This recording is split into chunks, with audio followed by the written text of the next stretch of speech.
Welcome to In My Opinion 4, Akiba's Beat.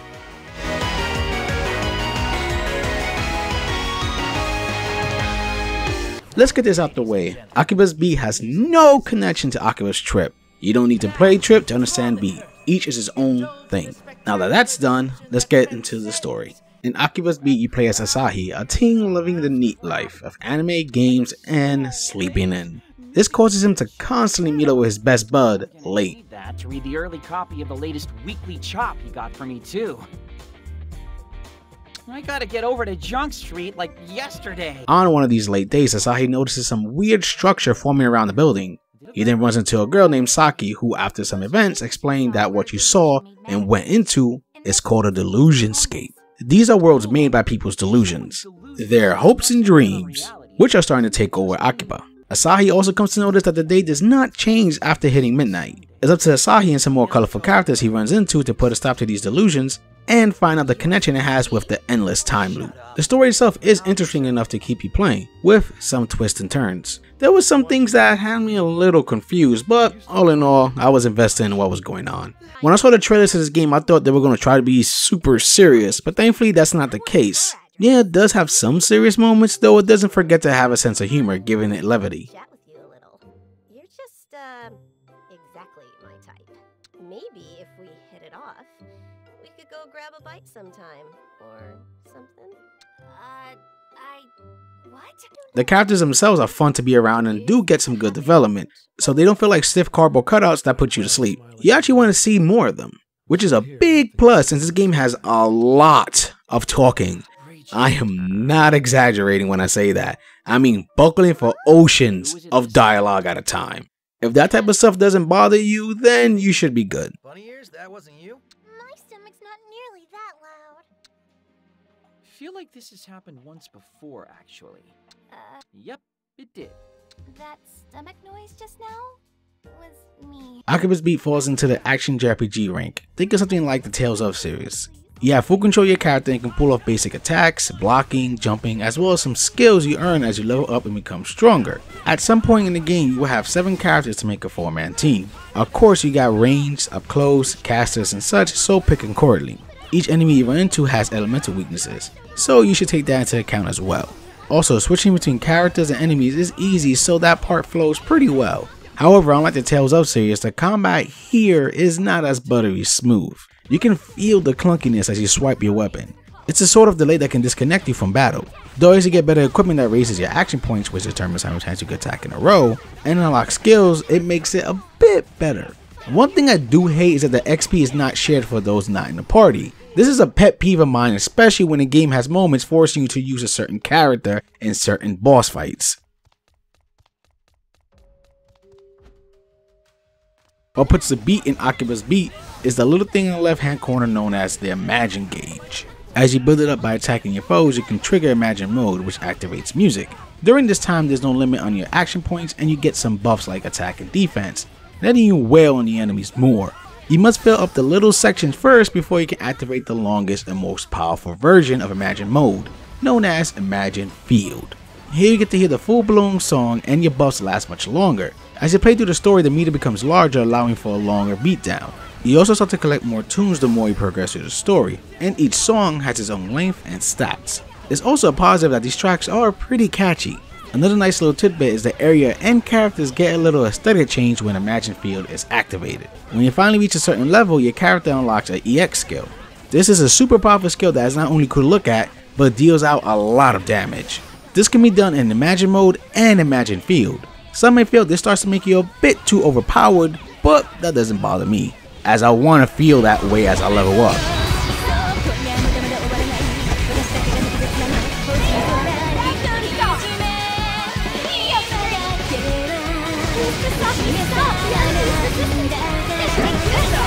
As you play through the story, you start to gain mates to join your team. Now they won't serve your enemies to death, but they do act as support. They could do things such as help you regain SP, boost your attack, and more. It helps that they have their own little personalities and throw some lines here and there, making them stand out a bit more. Another thing that helps you in your fight against illusions is trading cards. You can buy these expensive pack of cards which are completely random to increase your stats like strength, magic, and such. There are even cards that can help you with gaining more experience. though some of these cards also have a negative attached to it. So one might greatly increase your attack, but at the same time make your overall defense drop. The system is kinda confusing at first since there are symbols you can pick when putting your 2 cards, but once you find out those are rather meaningless, it becomes clear what to do. When you're not stomping out delusions, there are other activities you can do, such as side quests you get from the mysterious seller Shariko. You can take 5 at a time and it's usually just go back to a delusion scope and kill said enemy.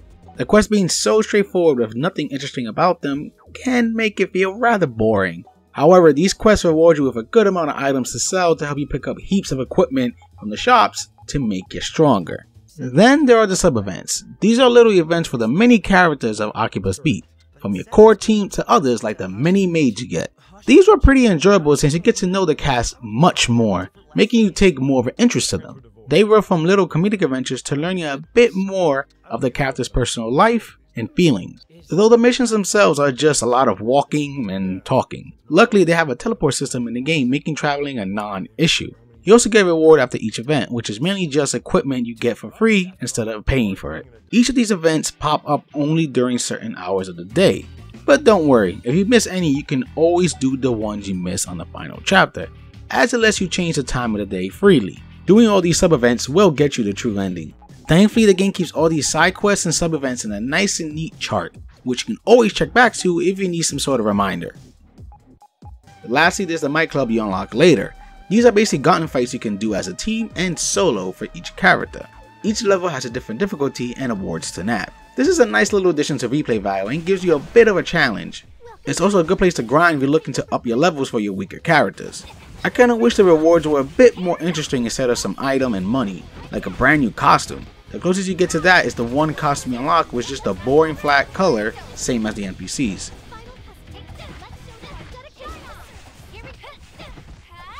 The graphics for the game are just okay. However, the different delusionscapes are very creative and know the theme they are going for. The character designs are distinctive, making each one stand out, and while the in-game models don't come off all that detailed, the conversation models come off more detailed and lively. Which is good since you'll be seeing them a lot. The game runs silky smooth, never chugging. The voice acting is well done. Each voice just fits and you can tell each actor is into the role and giving their all. You do have the option of English or Japanese voiceovers, so everyone wins. Still taste the amazing oil they cooked it in. I don't think I've ever seen anyone enjoy Grade E Calvi the way you did back there.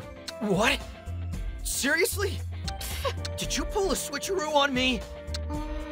If you ask me, the best part of a meal like that is the ice cream afterward. 8 scoops is a bit much though, don't you think? You're one to talk given your standards. You need to eat better food. If it fills me up, it's good enough. There's also some animated cutscenes which was a nice addition and for a lower budget game don't look too bad. Where the game starts to falter is the enemy variety, which is very limited. By the second dungeon you've seen a good majority of them, and the only thing that changes when you visit a new one is their skin. So it starts to get pretty boring seeing the same enemy again and again and again. Also for Akiba, the city comes off rather dead. The NPCs are just bland one-color models even when you talk to them. It kinda kills the immersion of you being in a supposed lively city. And since you'll be walking here the majority of the time, it really sticks out like a sore thumb. Akiba's Beat just came out okay in the end. I really enjoyed the cast of characters and you feel connected to them by the time the end credits roll. Let's not forget the great voice work which helps bring them to life. The story as well keeps you interested so you won't feel like walking away. I just wish the combat was more fluid. Yeah, the increased action points and skills you obtain help a bit, but doesn't fix the combat 100%. Then there's the presentation which, while making the delusionscapes and conversation models stand out, also make Akiba itself rather dull to be around, which is just sad. You do have a good amount of things to do if you're enjoying yourself, such as the side quests and sub-events. Then we got the Might Club. A new game plus will let you carry everything over if you feel like playing again on a higher difficulty. And there's 2 more maids you can unlock and a new dungeon to run through post-game. I was around the 90-hour mark after I finished the game, and that's with the sub-events and some side quests done. While it goes on a different beat than Trip, I still think it's worth at least a little look. I hope you enjoy my thoughts on this game, and for gamer's sake, keep gaming.